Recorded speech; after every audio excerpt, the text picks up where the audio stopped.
जीवनसंगिनी धर्मपत्नी की विदाई।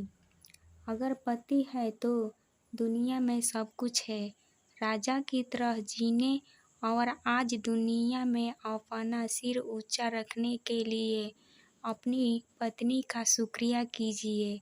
आपकी सुविधा असुविधा आपके बिना कारण के क्रोध को संभालती है, तुम्हारे सुख से सुखी है और तुम्हारे दुख से दुखी है।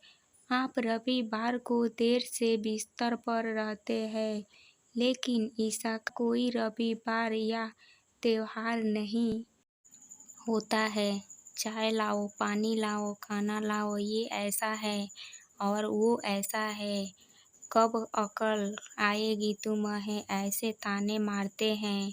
उसके पास बुद्धि है और केवल उसी के कारण तो आप जीवित हैं, वरना दुनिया में आपको कोई भी नहीं पूछेगा। अब जरा इस स्थिति की सिर्फ कल्पना करें। एक दिन पत्नी अचानक रात को गुजर जाती है। घर में रोने की आवाज़ आ रही है। पत्नी का अंतिम दर्शन चल रहा था। उस वक्त पत्नी की आत्मा जाते जाते जो कह रही है, उसका वर्णन मैं अभी जा रही हूँ। अब फिर कभी नहीं मिलेंगे, तो मैं जा रही हूँ। जिस दिन शादी के फेरे के लिए थे, उस वक्त साथ साथ जिएंगे ऐसा वचन दिया था, पर अचानक अकेले जाना पड़ेगा ये मुझको पता नहीं था। मुझे जाने दो। अपने आंगन में अपना शरीर छोड़कर जा रही हूँ। बहुत दर्द हो रहा है मुझे, लेकिन मैं मजबूर हूँ। अब मैं जा रही हूँ। मेरा मन नहीं मान रहा, पर अब मैं कुछ नहीं कर सकती। मुझे जाने दो। बेटा और बहू रो रहे हैं। देखो, मैं ऐसा नहीं देख सकती और उसको दिलासा भी नहीं दे सकती हूँ। पोता बा बा बा कर रहा है, उसे शांत करो। बिल्कुल ध्यान नहीं दे रहे हैं। हाँ, और आप भी मन मजबूत रखना और बिल्कुल ढीले न हो। मुझे जाने दो। अभी बेटी ससुराल से आएगी और मेरा मृत शरीर देखकर बहुत रोएगी। तब उसे संभालना और शांत करना, और आप भी बिल्कुल नहीं रोना। मुझे जाने दो।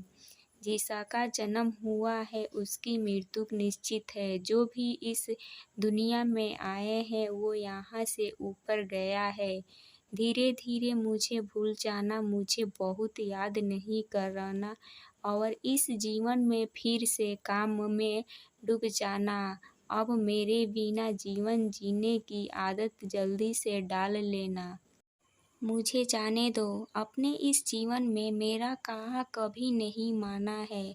अब जिद छोड़कर व्यवहार में विनम्र रहना। आपको अकेले छोड़कर जाते मुझे बहुत चिंता हो रही है, लेकिन मैं मजबूर हूँ।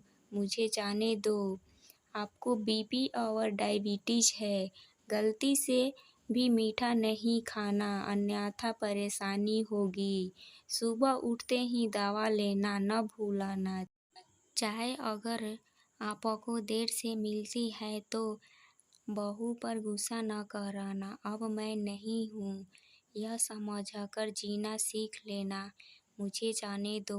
बेटा और बहू कुछ बोले तो चुपचाप सब सुन लेना। कभी गुस्सा नहीं करना, हमेशा मुस्कुराते रहना, कभी उदास नहीं होना। मुझे जाने दो।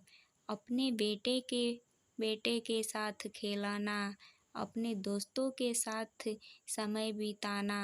अब थोड़ा धार्मिक जीवन जिए ताकि जीवन को संयमित किया जा सके। अगर मेरी याद आए तो चुपचाप रो लेना, लेकिन कभी कमज़ोर नहीं होना। मुझे जाने दो।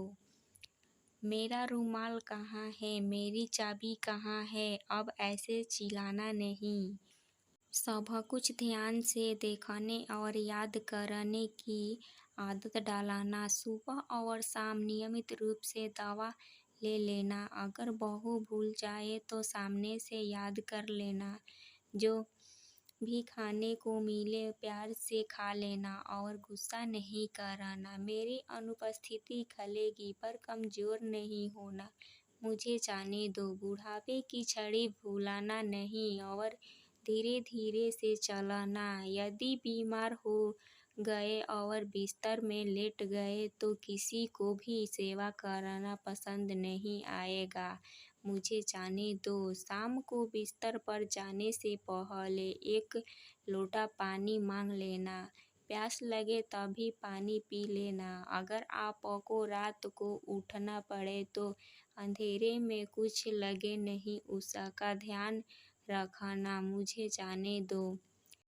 शादी के बाद हम बहुत प्यार से साथ रहे, परिवार में फूल जैसे बच्चे दिए। अब उस फूलों की सुगंध मुझे नहीं मिलेगी। मुझे जाने दो। उठो, सुबह हो गई, अब ऐसा कोई नहीं कहेगा। अब अपने आप उठने की आदत डाल लेना। किसी की प्रतीक्षा नहीं करना। मुझे जाने दो। और हाँ, एक बात तुमसे छिपाई है, मुझे माफ़ कर देना। आपको बिना बताए बाजू की पोस्ट ऑफिस में बचत खाता खुलवाकर 14 लाख रुपए जमा किए हैं। मेरी दादी ने सिखाया था, एक एक रुपया जमा करके कोने में रख दिया। इसमें से 5-5 लाख बहू और बेटी को देना और अपने खाते में 4 लाख रखना अपने लिए। मुझे जाने दो। भगवान की भक्ति और पूजा करना भूलना नहीं और फिर कभी नहीं मिलेंगे। मुझसे कोई भी गलती हुई तो मुझे माफ़ कर देना। मुझे जाने दो। मुझे जाने दो।